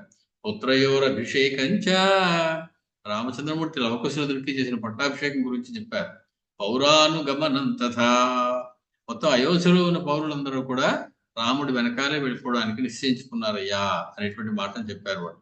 కుశస్య నగరీ రమ్యా వింధ్య పర్వత రోధసి ఉషావతి నామ్నా సా కృతా రామేణ ధీమతా. ఉషావతి అనేటువంటి నగరానికి కుశుని రాజుగా చేశారయ్యా. అలాగే శ్రావస్తీతి పురీ రమ్య శ్రావితాచలవస్య సా, లవునికి శ్రావిత అనేటువంటి శ్రావస్తి అనేటువంటి పేరు కలిగినటువంటి పట్టణానికి లేదా రాజ్యానికి రాజుగా చేశారు. అయోధ్యాం విజనాం కృత్వా, అయోధ్యలో ఇప్పుడు ఒక పురుగు కూడా మిగలదు. రాఘవో భరత సదా స్వర్గస్య గమనోద్యోగం కృతవంతౌ మహారథౌ. ఈ సమస్తమైనటువంటి జనుల్ని వదిలిపెట్టేసి భరతుడు రామచంద్రుడు ఇద్దరు కూడా స్వర్గానికి వెళ్ళిపోవాలి అనేటువంటి నిశ్చయం చేసుకున్నారయ్యా, దానికి సిద్ధపడుతూ ఉన్నారు అని చెప్పి శత్రుఘ్నుడికి వార్త చెప్పారు. ఏవం సర్వం నివేద్యాసు శత్రుఘ్నాయ మహాత్మనే విరేముస్తే తతో దూతాః త్వర రాజేతి చాబ్రువన్. శత్రుఘ్న, నువ్వు త్వరపడాలి, మిక్కిలి వేగంతో నువ్వు మీ అన్నగారు అయినటువంటి రామచంద్రుని దగ్గరికి వెళ్ళాలి అని చెప్పి వాళ్ళు తొందర పెట్టి శత్రుఘ్నుడిని బయలుదేరి తీశారు. తశ్రుత్వా ఘోర సంకాసం కులక్షయముపస్థితం. ఇక్ష్వాకు కులంలో, ఇక్ష్వాకు వంశంలో కొన్ని వేల సంవత్సరాల నుంచి నడుస్తున్నటువంటి ఇక్ష్వాకు వంశంలో 60,000 సంవత్సరాలు దశరథ మహారాజు పాలిస్తే 11,000 సంవత్సరాలు పాలించినటువంటి రామచంద్రుని యొక్క పాలన అంతం కాబోతోంది, పూర్తి అవ్వబోతోంది. తన వంశంలో ఒక క్షయం కలగబోతున్నది అని తెలుసుకుని ప్రకృతిస్తు సమానీయ కాంచనంచ పురోధసం తేషాం సర్వం యథా ఉక్తం అబ్రవీత్ రఘునందనః ఆత్మనశ్చ విపర్యాసం భవిష్యం భ్రాతృభిః సహా. జరిగిన విషయం అంతటికీ కూడా ఆ కుమారులకి, తన మంత్రులకి, వారందరికీ చెప్పి, మా సోదరులు ఇద్దరు రామ భరతులు ఇద్దరితో పాటు నేను కూడా శరీర త్యాగం చేయబోతున్నానయ్యా, నా శరీరాన్ని కూడా వదిలిపెట్టేయబోతున్నాను అని చెప్పి తతపుత్రద్వయం వీరః సోభ్యసించన్నరాధిపః సుబాహుర్మధురాం లేభే శత్రుఘాతీ చ వైదిశం. మొత్తానికి తన పుత్రులిద్దరికీ కూడా యువరాజులుగా ఉన్నటువంటి తమ పుత్రులిద్దరినీ కూడా రాజ్యాభిషిక్తులు చేసి, అంతవరకు తాను పాలించాడు దగ్గరుండి వాళ్ళ చిన్నపిల్లలని, ఇప్పుడు వాటిద్దరికి కూడా పట్టాభిషేకం చేసి సిద్ధపడ్డారు ఆయన. ద్విధా కృత్వా తు తాం శయనాం మాధురీం పుత్రయోర్ద్వయోః ధనంచయుక్తం కృత్వా వై స్థాపయామాస పార్థివః. మొత్తం ఆస్తిని అంతటినీ కూడా, సేనంతటినీ కూడా, తనకు ఉన్నటువంటి ధనరాశులన్నింటినీ కూడా పిల్లలిద్దరికి కూడా సమానంగా పనిచేశారు శత్రుఘ్నుడు. సుబాహుం మధురాయాంచ వైదిశే శత్రుఘాతినం యయౌ స్థాప్య తదాయోధ్యాం రథేనైకేన రాఘవః. శత్రుఘ్నుడు సుబాహుని మధురలోను, శత్రుఘాతి అనేటువంటి వాడిని వైదిశము అనేటువంటి ప్రాంతంలో స్థాపించి ఒకే ఒక రథాన్ని తీసుకుని తానొక్కడు అయోధ్య నగరానికి మిక్కిలి వేగంగా బయలుదేరి వచ్చాడు. సదర్శ మహాత్మానం జ్వలంతమివ పావకం సూక్ష్మ క్షౌమాంబరధరం మునిభిః సార్థం అక్షయై. మొత్తం మంది లెక్కలేనంత మంది మునులు వాళ్ళందరితో పాటు రామచంద్రమూర్తి అక్కడ కూర్చొని ఉన్నారు. అగ్నిహోత్రంలో వెలిగిపోతూ ఉన్నారు, మంచి తేజస్సుతో ఉన్నారు. అటువంటి సమయంలో ఆయన సన్నని పట్టుబట్ట ఒకటి తెల్లని ధరించి ఉన్నారు. అటువంటి మహాత్ముడైన రాముని చూసి నమస్కరించాడు శత్రుఘ్నుడు. సోభివాద్యతతో రామం ప్రాంజలి ప్రయతేంద్రియ వాచవాక్యం ధర్మజ్ఞం ధర్మమేవ అనుచింతయన్. కేవలము ధర్మం గురించి ఆలోచిస్తున్న వాడే ఈ శత్రుఘ్నుడు ధర్మాధర్మముల గురించి తెలిసినటువంటి రామచంద్రమూర్తికి నమస్కరించి ఆయనతోటి ఇలా మాట్లాడుతూ ఉన్నాడు. కృత్వాభిషేకం సుతయోర్ద్వయో రఘునందన తవానుగమనే రాజన్ విద్ధిమాం కృత నిశ్చయం. అన్నయ్య, నాకు కూడా ఇంక ఎటువంటి బాధ్యతలు లేవు. పిల్లలిద్దరికీ నేను సరి అయినటువంటి రాజులుగా పట్టాభిషేకం చేసి నా బాధ్యతలని నెరవేర్చాను. కాబట్టి నీతో పాటుగా ప్రయాణం చేసి వచ్చేయడానికి నాకు కూడా అనుమతి ఇవ్వవలసింది. ఆ విషయంలో నేను కృతనిశ్చయుడినై ఉన్నాను అనేటువంటి విషయం నువ్వు తెలుసుకోవలసింది. నచాన్యదద్య వక్తవ్యం అతో వీరన శాసనం విహన్యమానమిచ్చామి మద్విధేన విశేషతః. నేను చెప్పిన దానికి భిన్నంగా నువ్వేమీ చెప్పడానికి వీల్లేదు. నువ్వు చెప్పిన మాట నేను కాదనలేను కదా అని నువ్వు ఇప్పుడు ఏమీ నేను చెప్పిన దానికి వ్యతిరేకంగా చెప్పవద్దు. నా మీద ఒట్టు పెట్టుకోవడం, నన్ను శాసించడం ఇలాంటివి ఏవి కూడా నువ్వు చెయ్యవద్దు. ముఖ్యంగా ఈ ఆఖరి కోరిక అనేటువంటి నా కోరిక నువ్వు తిరస్కరించావంటే నేను ఒప్పుకోను సుమా. తస్యతాం బుద్ధిం అక్లీబాం విజ్ఞాయ రఘునందనః బాఢమిత్యేవ శత్రుఘ్నం రామో వాక్యం ఉవాచ. మొత్తానికి అతని యొక్క దృఢమైనటువంటి నిశ్చయాన్ని మనసును తెలుసుకున్నటువంటి రామచంద్రమూర్తి శత్రుఘ్నునికి తోటి సరేనైనా అలాగే కానీ సంతోషం, నువ్వు మంచి జరుగుగాక అని చెప్పి తప్పక అలాగే జరుగుతుంది అని చెప్పారు. తస్య వాక్యస్య చాధాంతే వానరా కామరూపిణః వృక్షరాక్షస సంఘాశ్చ సమాపేతురనేకసః. మొత్తానికి ఈయన మాట చెప్తూ ఉండగానే విలవిలబంటూ అనేక వేల మంది రాక్షసులు, వానరులు అక్కడ గుమికూడిపోయారు. ఆ ప్రాంతం అంతా వాళ్ళందరితోటి నిండిపోయింది. సుగ్రీవంతే పురస్కృత్య సర్వయేవ సమాగతాః. వానరులందరినీ తీసుకుని సుగ్రీవుడు అక్కడికి వచ్చేసాడు. కోట్ల కొద్దీ ఉన్నారు ఆ వానరులు. తం రామం ద్రష్టు మనసః స్వర్గాయాభిముఖం స్థితం.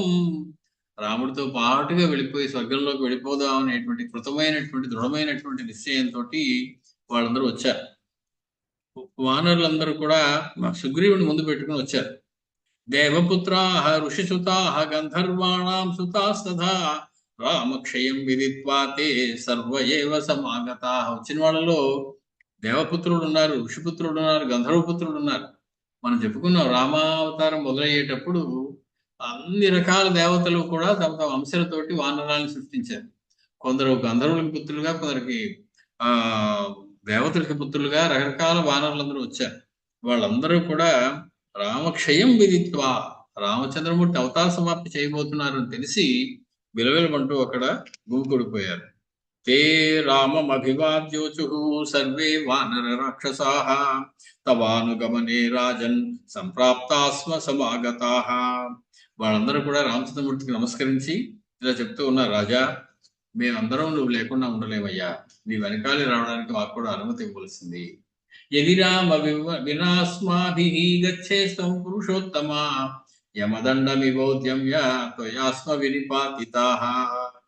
మా మాట కాదని మమ్మల్ని రావద్దని చెప్పి నువ్వు వెళ్ళిపోయినట్లయితే రామచంద్ర, నువ్వే యమదండంతో మమ్మల్ని అందరినీ చంపేసినంత ఒట్టు అని చెప్పి రామచంద్రుడికి మళ్ళీ ఇంకొక మాట మాట్లాడడానికి అవకాశం ఇవ్వకుండా తమ యొక్క దృఢ నిశ్చయాన్ని తెలియజేశారు వాళ్ళందరూ. ఏతస్మిన్ అంతరే రామం సుగ్రీవోపి మహాబలః ప్రణమ్య విధివత్ వీరం విజ్ఞాపయితుముద్యతః. వెంటనే సుగ్రీవుడు రెండు చేతులు జోడించి నమస్కరించి ఆ వానరులందరి తరఫున తాను మాట్లాడుతూ ఉన్నాడు. అభిషిచ్య అంగదం వీరం ఆగతోస్మి నరేశ్వర. వీళ్ళందరూ కూడా తమ యొక్క బాధ్యతలు పూర్తి చేసుకుని ఇక్కడికి వచ్చారనేది మర్చిపోకూడదు. రామచంద్రమూర్తి చేయవలసిన పనులన్నీ ఆపేసి బాధ్యతలన్నీ ఒక పక్కన వదిలేసి సన్యాసంలో కలిసిపోతాం, ఎక్కడికో వెళ్ళిపోతాం అనేటువంటి వాటిని అంగీకరించేటువంటి వ్యవహారం లేదు. కాబట్టి సుగ్రీవుడు చెప్తున్నాడు, అంగదుడికి నేను చక్కగా పట్టాభిషేకం చేశానయ్యా, అంగదుడు రాజ్యంలో స్థిరపడ్డాడు చూశాను, కాబట్టి నేను దృఢ నిశ్చయంతో ఇక్కడికి వచ్చాను. తవానుగమనే రాజన్ విద్ధి మాం కృత నిశ్చయం. నీతో పాటు రావడానికి నేను కృత నిశ్చయంతో ఉన్నాను, నన్ను ఇంకెవరు మార్చలేరు అనేటువంటి విషయాన్ని నువ్వు తెలుసుకో. తస్య తద్వచనం శ్రుత్వా రామో రమయతాం వరః వానరేంద్ర మధోవాచ మైత్రం తస్య అనుచింతయం. ఎంత గొప్ప స్నేహితుడు నాకు ఈ సుగ్రీవుడు అనుకుంటూ, నాకు అతనికి నా మీద ఎంతటి ప్రేమ ఉన్నదో కదా అని ఆలోచిస్తూ రామచంద్రమూర్తి ఆయనతో ఇలా పలుకుతూ ఉన్నాడు. సఖే, ఓ సఖుడా, స్నేహితుడా సుగ్రీవ, శృణుష్వ సుగ్రీవ నతయాహం వినాకృతః. నువ్వు పక్కన లేకుండా నేను ఎలా వెళ్ళిపోతాను అనుకున్నావయ్యా? నువ్వు లేకపోతే నాకు స్వర్గంలో సుఖంగా ఉంటుందా? కాబట్టి నిన్ను విడిచిపెట్టి నేను వెళ్తాను ఎలా అనుకున్నావు? గచ్చేయం దేవలోకం వా పరమం వా పదం మహత్. దేవలోకాలకైతే దేవలోకాలకు, పరమ పదానికైతే పరమ పదానికి నాతో పాటు నువ్వు కూడా రావాల్సి ఉంటుంది సుమా. ఈ ఈ శ్లోకం చాలా ప్రతుల్లో లేదు అని చెప్తూ ఉంటారు. అంటే అది పరమపదానికి అయినా సరే దేవలోకానికి అయినా సరే అని రామచంద్రుడు చెప్పడం, ఎక్కడికి వెళ్తాడో దృఢమైనటువంటి నిశ్చయం లేకుండా వెళుతున్నాడా అనేటువంటి ప్రశ్న ఒకటి లేవదీసి, ఇది అనేకమైనటువంటి ప్రతులు లేదండి, తర్వాత ఎవరో ప్రక్షిప్తం చేసి పెట్టారు అని చెప్పేటువంటి మాట కూడా ఉన్నది. అయినప్పటికీ ఆ శ్లోకం ఒకటి ఉంది. తైరేవ ముక్త కాకుత్సో బాఢవిత్యబ్రవీత్ స్మయన్ భీషణమథో వాచ రాక్షసేంద్రం మహాయశః. సరే, అలాగే నువ్వు కూడా రా అని చెప్పి సుగ్రీవుడితో చెప్పినటువంటి రామచంద్రమూర్తి రాక్షసేంద్రుడైనటువంటి భీషణుడికి తిరిగి ఇలా అంటున్నారు. యావత్ ప్రజా ధరిష్యంతి తావత్వం వై విభీషణ రాక్షసేంద్ర మహావీర్య వీర్య లంకస్థః త్వం ధరిష్యసి. విభీషణుడు చిరంజీవుల్లో ఒకడు, సప్త చిరంజీవుల్లో విభీషణుడి పేరు ఒకటి ఉంది. కాబట్టి రాక్షసరాజా, మహాపరాక్రమంతుడా విభీషణ, నువ్వు ప్రజలు ఈ భూమి మీద ఎంతకాలం ఉంటారో, ప్రజలు అనేటువంటి వాళ్ళు, మానవులు అనేటువంటి వాళ్ళు, అంతకాలము కూడా నువ్వు లంకలో జీవించే ఉంటావయ్యా, నువ్వు రావడానికి లేదు. కాబట్టి నువ్వు చిరంజీవిగా ఈ భూమి మీద ఉండాలి. యావత్ చంద్రశ్చ సూర్యశ్చ యావత్ తిష్టతి మేదిని యావత్ చ మత్కథా లోకే తావద్ రాజ్యం తవాస్తిహ. నువ్వు ఎన్నాళ్ళు ఉంటావో తెలుసా? చంద్రుడు ఉన్నంతకాలం, సూర్యుడు ఉన్నంతకాలం, భూమి ఉన్నంతకాలం, ఈ లోకంలో రామ కథ ఉన్నంతకాలం నువ్వు భూమి మీద బ్రతికే ఉంటావు. నువ్వు హాయిగా చిరంజీవిగా ఉండి ప్రజల బాగోగులు చూసుకోవాలి అని విభీషణుడికి నచ్చ చెప్పారు రామచంద్రమూర్తి. శాసిదచ్చ సఖిత్వేన, నేను శాసిస్తున్నాను నిన్ను, నాతో వస్తానని పట్టుదల మాత్రం పట్టకు. కార్యంతే మమ శాసనం, నేను చెప్పినట్లు చేయవలసిందే నువ్వు. ప్రజా సంరక్ష ధర్మేణ నోత్తరం వక్తుమర్హసి. ప్రజలందరినీ క్షేమంగా పాలించు, నాకు ఇంకొక సమాధానం చెప్పడానికి లేదు సుమా. నువ్వు తప్పనిసరిగా నేను చెప్పినట్లు చేసి ఉండాలి. కించాన్యద్వక్తుమిచ్చామి రాక్షసేంద్ర మహాబల ఆరాధయ జగన్నాథం ఇక్ష్వాకుకుల దైవతం ఆరాధనీయమనిశం దేవైరపి సవాసవై.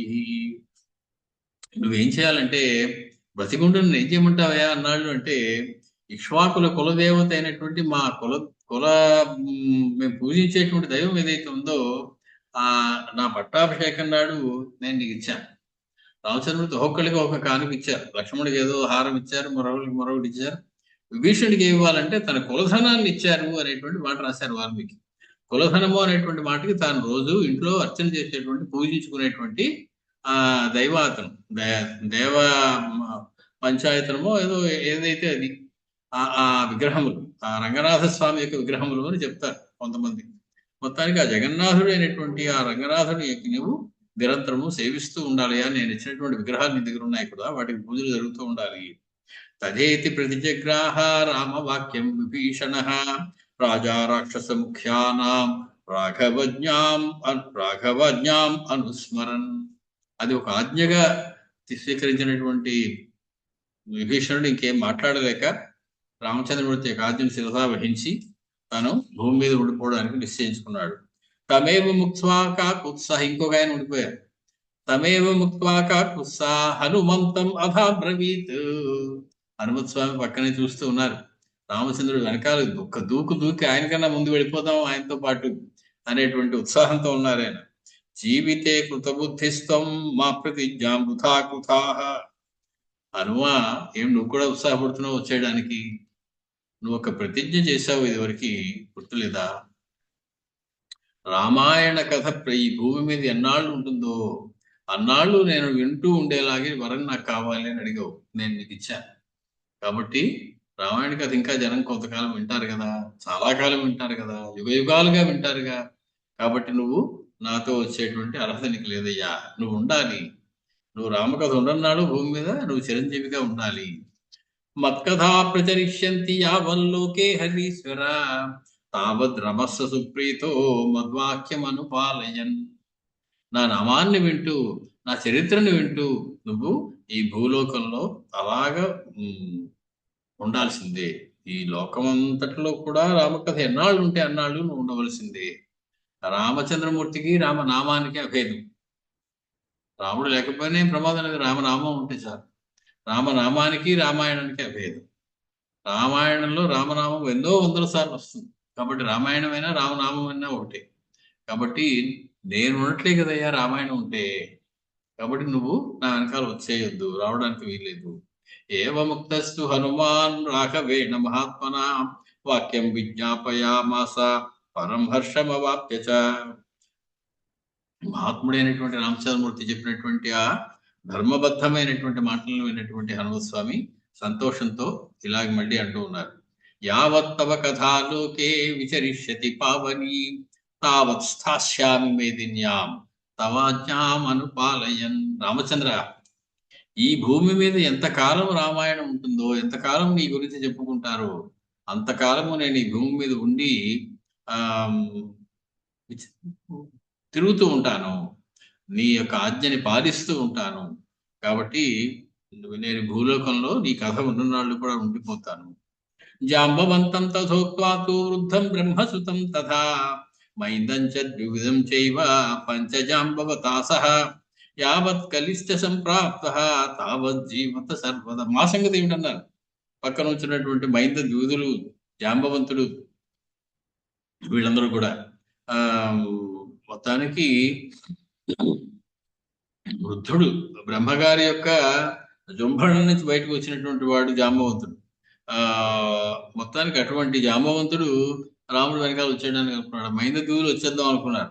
రామచంద్రమూర్తి వాళ్ళకే చూసి, మీరు ముగ్గురు కూడా కలియుగం వచ్చేదాకా ఇక్కడే ఉండండి, ఈ భూమి మీద మీ అవసరం ఉన్నది. కలియుగం ప్రారంభం అయిన తర్వాత మీరు నా లోకానికి వచ్చేయవచ్చు. తథైవ ముక్త్వా కాకుత్సః సర్వాన్ తాన్ వృక్షవానరాన్ ఉవాచ బాఢం గచ్చధ్వం మయా సార్ధం యథోదితం. మొత్తానికి ఆ మిగిలిపోయినటువంటి రాక్షస సేన, అపరిమితమైనటువంటి రాక్షసులు, అనేకమైనటువంటి వానరులు, వాళ్ళందరితోటి రామచంద్రమూర్తి సరే ఇంకా మనం బయలుదేరదాం, నా వెనకాల మీరందరూ రండి అని చెప్పారు. ప్రభాతాయాంతు శర్వర్యాం పృథువక్షా మహాయశాః రామః కమలపత్రాక్షః పురోధసం అథాబ్రవీత్. కమలపత్రాక్ష అనగానే విష్ణుమూర్తి అని తెలిసిపోవాలి. కమలపత్రాక్షుడు అయినటువంటి రామచంద్రమూర్తి, విష్ణు స్వరూపమైనటువంటి రామచంద్రమూర్తి, తలతల వారగానే విశాలమైన వక్షస్థలం కలిగినటువంటి ఆయన, గొప్ప కీర్తి కలిగినటువంటి ఆయన, పద్మపత్రాయత నిక్షుడైనటువంటి ఆయన, పురోహితుడైనటువంటి వశిష్ఠ మహర్షిని పిలిచి ఇలా చెప్తూ ఉన్నారు. అగ్నిహోత్రం ప్రజత్వగ్రే దీప్యమానం సహద్విజైః వాజపేయాతపత్రం చ శోభమానం మహాపథే. నేను నడుస్తూ ఉండగా నా ముందు అగ్నిహోత్రం నడవాలి. అగ్నిహోత్రాన్ని తీసుకుని కొందరు బ్రాహ్మలు వేద మంత్రాలు చెప్పుకుంటూ నడుస్తూ ఉండాలి. ఆ పైన వాజపేయ పత్రం, ఆతపత్రం అంటే ఒక పెద్ద వెల్ల గొడుగులాంటిది. వాజపేయ యాగం సమయంలో వాజపేయ యాగం చేసిన వాళ్ళకి మాత్రమే వాడేటువంటి గొడుగది. అటువంటి ఛత్రం ఒకటి పైన పట్టుకుని ఉండాలి. తతో వశిష్ఠ తేజస్వి సర్వం నిర్వశేషతః చకార విధివద్ధర్మం మహాప్రస్థానికం విధిం. మహాప్రస్థానము అనే పేరు దీనికి. రామచంద్రమూర్తి మరణించాడు, రామచంద్రమూర్తి సూసైడ్ చేసుకున్నాడు, ఇలాంటి పనికి మాలినటువంటి మాటలు మాట్లాడేటువంటి రోజులు వచ్చాయి. ఆ దాని మహాప్రస్థానం అంటారు. అదొక అద్భుతమైనటువంటి యజ్ఞంతో సమానమైనటువంటి ప్రక్రియ. ఎవరు పడితే వాళ్ళు మహాప్రస్థానం చేసేయడానికి కూడా లేదు. దానికి ఒక విధి విధానం ఉన్నాయి. ముందుగా దానికి కొన్ని యజ్ఞాలు చేయాలి, యాగాలు చేయాలి, అగ్నిహోత్రం ఉండాలి, వేద పండితులు ఉండాలి, వేద మంత్రాలు ఏం చదవాలో ఆ సమయంలో అవి చదవాలి. వాటితోటి ఇవన్నిటినీ కూడా ఏర్పాటు చేశారు. విధివత్ ఎలాగ శాస్త్రంలో చెప్పబడిందో అలా ఏర్పాటు చేశారు వశిష్ఠ మహర్షి. తత సూక్ష్మాంబరధరో బ్రహ్మమావర్తయన్ పరం కుశాన్ గృహీత్వా పాణిభ్యాం సరయుం ప్రయయౌ అథ. రామచంద్రుడు పల్చనైనటువంటి చాలా సామాన్యమైనటువంటి ఎక్కువగా జరీలు ఇదివరకు కట్టుకునేటువంటి పట్టు వస్త్రములు అటువంటివి కాకుండా ఉన్నటువంటి వస్త్రములు కొన్ని ధరించి పరబ్రహ్మమునే మనసులో ధ్యానిస్తూ చేతిలో దర్భల కట్ట ఒకటి పట్టుకుని, చేతిలో దర్భలు ఉండడం అనేది చాలా అద్భుతమైనటువంటి ప్రక్రియ. మన వాళ్ళు చెప్పింది దర్భ దేనైనా పవిత్రం చేయగలదు అని దానికి పేరు. కాబట్టి ఆ దర్భలు చేతిలో కనుక ఉన్నట్లయితే, చేతిలో నీకు కమండలంలో జలం, ఒక చేతిలో దర్భ కట్ట ఉన్నట్లయితే వాడు పరమాద్భుతమైనటువంటి పవిత్రుడు అని అర్థం. కాబట్టి అటువంటి పవిత్రత తనకు చేకూరడం కోసం చేతిలో దర్భలు పట్టుకున్నారు. బ్రహ్మము మీదే లయం చేశారు. బ్రహ్మము మీద అంటే ఈయనకు మించినటువంటి బ్రహ్మ ఎవరున్నారు? ఈయన కన్నా గొప్ప బ్రహ్మ ఇంకోటి ఉంది, దాని మీద ఆయన మనసు పెట్టారు అంటే అర్థం లేని మాట. కాబట్టి స్వాత్మ ఏవ బ్రహ్మం, తన మీద తానే, తనలో తానే రమిస్తూ, తన గురించి తానే ఆలోచిస్తూ అంతర్ముఖుడై రామచంద్రమూర్తి తదేక దృష్టితో, చూపులు శూన్యంగా ఉన్నా, ఎటు చూస్తున్నారో తెలియటం లేదు. ఎవరైనా తెలిసిన వాళ్ళు వచ్చినా కనపడినా నమస్కారాలు పెట్టినా ఏమీ పట్టించుకోవటం లేదు. తిన్నగా అడుగు వెనకాల అడుగు వేసుకుంటూ నడుచుకుంటూ వెళ్ళిపోతూ ఉన్నారు. వెనకాల నిశ్శబ్దంగా రెండు చేతులు జోడించి కన్నీళ్లతోటి అయోధ్య జనం అందరూ ఆయన వెనకాల పెడుతున్నారు. సంతోషంతో కూడిన కన్నీరు. అదేదో అందరూ ఏడుస్తూ వెళ్ళిపోయారు రాముడు వెనకాల అనుకోవడానికి లేదు. కావాలని రామచంద్రమూర్తి ఒప్పుకోడేమని భయపడుతూ మేము నీతో వస్తామని ఆయన అంగీకరింపజేసి వస్తున్నారు వాళ్ళందరూ. కాబట్టి వాళ్ళందరూ సంతోషంతో ఆనంద బాష్పములతోటి రాముడి వెనకాల కదులుతూ ఉన్నారు. అవ్యాహరన్ క్వచిత్ కించిత్ నిశ్చేష్టో నిస్సుఖపది నిర్జగామ గృహాత్ తస్మాత్ దీప్యమానో యథాంశుమాన్. మార్గ మధ్యంలో ఒక్క మాట మాట్లాడలేదు రామచంద్రమూర్తి. పూర్తిగా మౌనం వహించి ఉన్నారు. నడక తప్ప ఇక ఇతర చేష్టలు ఏమీ లేవు. సుఖ దుఃఖ దృష్టి లేదు. ఇక్కడ ఏమైనా రాయి ఉంది, ఇక్కడ గుచ్చుకుంటుందేమో, ఈ పక్క నుంచి వేద్దాం, అది ఏమీ లేదు. చిన్నగా నడుచుకుంటూ బ్రహ్మం మీదే మనస్సు నిలిపి ఆయన ప్రకాశిస్తున్న సూర్యుడిలాగా అయోధ్య భవనంలోంచి బయటకు వచ్చారు. రామస్య దక్షిణే పార్శ్వే పద్మాశ్రీ సముపస్థిత సవ్యేపి చ మహీదేవి వ్యవసాయస్తథాగ్రతః.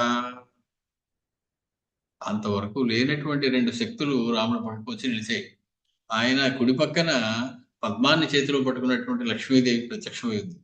ఎడమ పక్కన భూదేవి తన యొక్క సంహార శక్తితోటి ఆ భూదేవి కూడా ఎడమ పక్కన ఉంది. అంటే శ్రీ భూ సమేతుడైనటువంటి విష్ణు రూపంలో ఉన్నారు రామచంద్రమూర్తి. ఇప్పుడు వాళ్ళిద్దరూ పక్కన నడుస్తూ ఉండగా రామచంద్రమూర్తి నిశ్చలమైనటువంటి ముఖముతోటి పరిపూర్ణమైనటువంటి ప్రశాంతతతోటి అడుగులో అడుగు వేసుకుంటూ నడుస్తూ ఉన్నారు ముందుకి. శరా నానా విధాశ్చాపి ధనురాయతముత్తమం తథాయుధాశ్చతే సర్వే యయుఃపురుష విగ్రహాః. ఇదివరకు మనం చెప్పుకున్నాం, ఆయుధాలు అనేటువంటివి జీవం లేనటువంటి ఒక మెటీరియల్తో తయారు చేసినటువంటి పదార్థములు కాదు అని. రాముని యొక్క కోదండం ఉంది అంటే అదొక తేజస్సు, అదొక దైవీయమైనటువంటి శక్తి.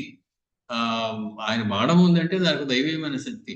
అందుకే తన సిరికింజెప్పడు శంఖ చక్రయుగమున్ చేదోయి సంధింపడు ఆకర్ణాంత ధమ్మిల్లమున్ సక్కనతుడని విష్ణు పరిగెత్తుకుంటూ వస్తుంటే గజేంద్ర మోక్షంలో తన వెంటన్ సిరిలచ్చి వెంట అవరోధ వ్రాతము అని చెప్పి దాని వెనకాల గద, శంఖం, చక్రం అన్ని కూడా పరిగెట్టుకు వచ్చేసాడు విష్ణు వెనకాల. అవి నిజంగా ప్రాణం లేకపోతే ఎలా కదిలి వస్తాయి?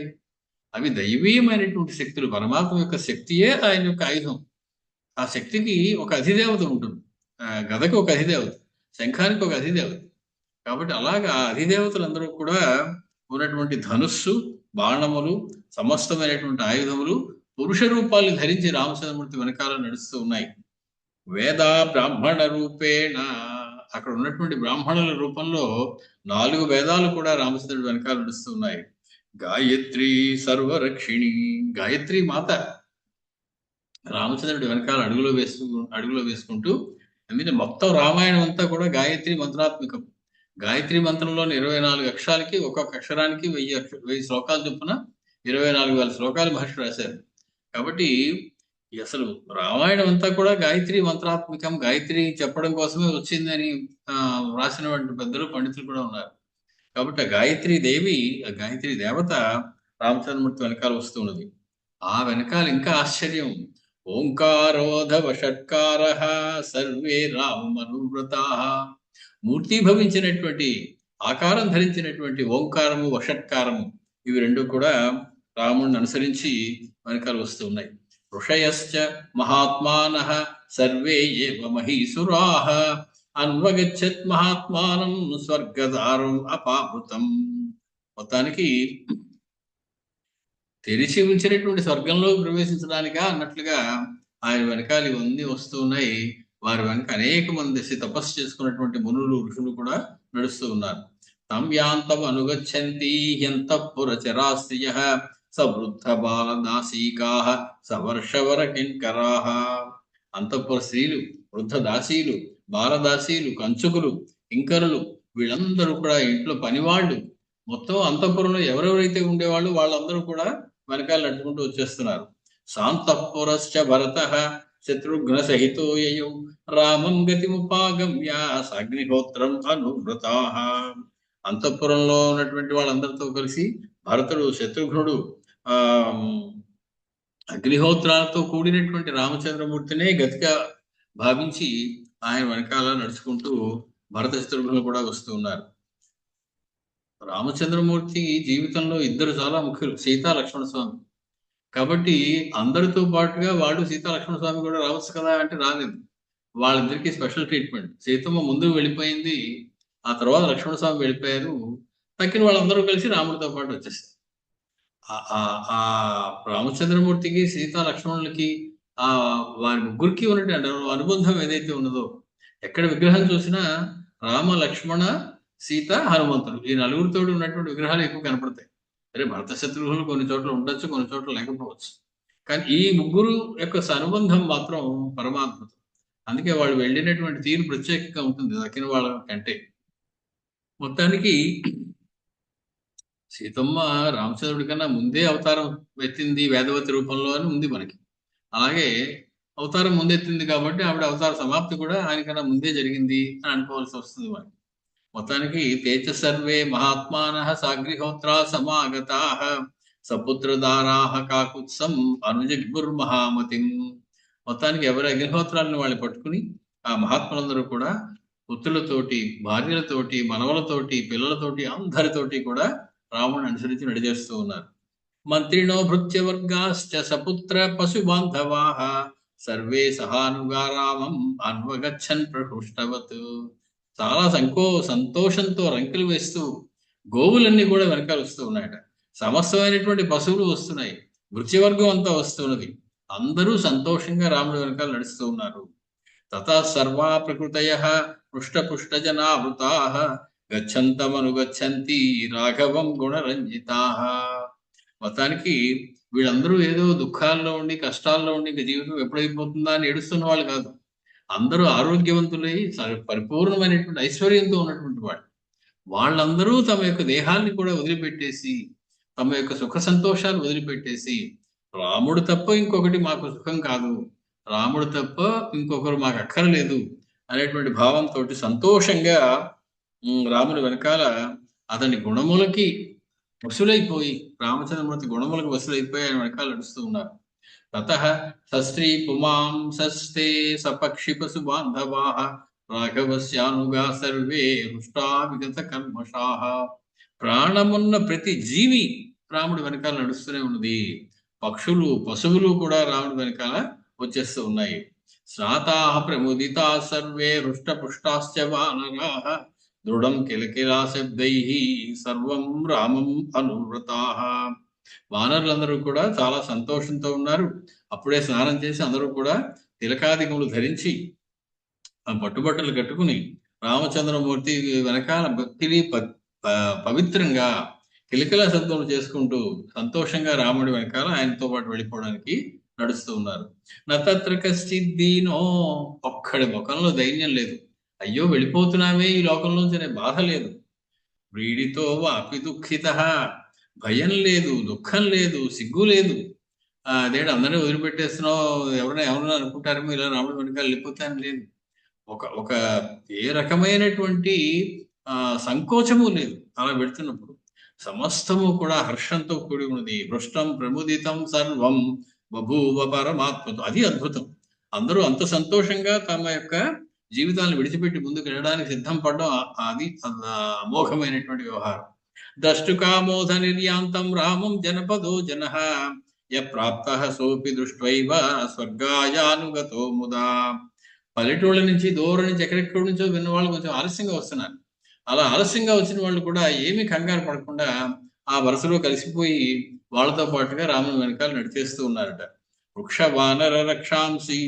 ఒకసారి చుట్టపు చూపుగా అయోధ్యకు వచ్చి ఏదో చూసిపోదామని వచ్చిన వాళ్ళు కూడా వీళ్ళందరూ వెళ్తున్నారంటే వాళ్ళు కూడా తమ వాళ్ళతో చెప్పకుండా వాళ్ళన్ని వదిలేసుకుని రాముడి వెనకాల నడిచేస్తూ ఉన్నారు. వృక్ష వానర రక్షాంసి జనాశ్చ పురవాసిన ఆగచ్చన్ పరయా భక్త్యా పృష్ఠదస్సు సమాహితా. భల్లూకములు, వానరములు, రాక్షసులు, జనులు అందరూ కూడా రాముడి వెనకాల వచ్చేస్తూ ఉన్నారు. యాని భూతాని నగరేప్యంతర్ధానగతాని చ రాఘవం తాన్యనునయు స్వర్గాయ సముపస్థితం. మనకి కనపడుతున్నవి ఇవన్నీ. ప్రతి దేశంలోనూ ప్రతి చోట కూడా కనపడకుండా ఉన్నటువంటి భూతములు కొన్ని ఉంటాయి. అవి భూతం అనేటువంటి మాటకి ఉనికి కలది అని అర్థం. అవి కొన్ని రకాలైనటువంటి శక్తులు, కొన్ని దుష్ట శక్తులు అవ్వచ్చు, కొన్ని మంచి శక్తులు అవ్వచ్చు. కాబట్టి మన కంటికి కనపడకుండా ఉండేటువంటి శక్తులు అవన్నీ కూడా అదృశ్యంగా ఉన్నటువంటి సమస్త భూతములు కూడా స్వర్గానికి బయలుదేరినటువంటి రాముడిని అనుసరించి బయలుదేరి వచ్చేస్తున్నాయి. యాని పశ్యంతి కాకుస్సం స్థావరాణి చరాణి చ సర్వాణి రామగమనే అనుజగ్ముర్హితాన్ని. చెట్లు కూడా, కదలలేని చెట్లు కూడా నడిచి రామచంద్రుడి వెనకాల వచ్చేస్తున్నాడు. జంగమ స్థావరాదులు అన్ని నడిచి వచ్చేస్తున్నాడు. చెట్టు ఎలా వస్తుందండి అంటే, చెట్టు తనంతట దాన్ని రాకపోవచ్చు, కానీ ప్రతి వృక్షానికి ఒక అధిదేవత ఉంటుంది అని మన శాస్త్రం చెప్తోంది. వనాల్లో ఉండేటువంటి వృక్షాలకి వనదేవతలు ఉంటారు. ఆ వనదేవతలు దాన్ని అధిష్ఠించి ఉంటారు. ఆ వృక్షంలో ఉన్నటువంటి దైవీయమైనటువంటి శక్తి ఏదైతే ఉందో అది ఒక దైవీయమైనటువంటి శక్తి. ఆ శక్తి కూడా బయలుదేరిపోయింది.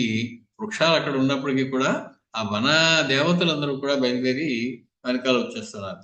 నోచ్చసత్తయోధ్యాయాం సుసూక్ష్మమపి దృశ్యతే తిర్యజ్ఞోనిగతాశ్చైవ సర్వే రామమనువ్రతాః. ఊపిరి పీల్చి ఊపిరి వదిలేనటువంటి ఏ జీవి కూడా అక్కడ మిగలలేదు. చిన్న కీటకం దగ్గర నుంచి, బ్యాక్టీరియా దగ్గర నుంచి, వైరస్ దగ్గర నుంచి ప్రాణము ఉంటుంది అని అనుకున్న ప్రతిదీ రామచంద్రుడు వెనకాల బయలుదేరిపోయి రాముడిని అనుసరించి వెళ్ళిన వాళ్ళు ఏం చేయాలి? ఇప్పుడు వైష్ణవ లోకంలోకి ప్రవేశించాలి.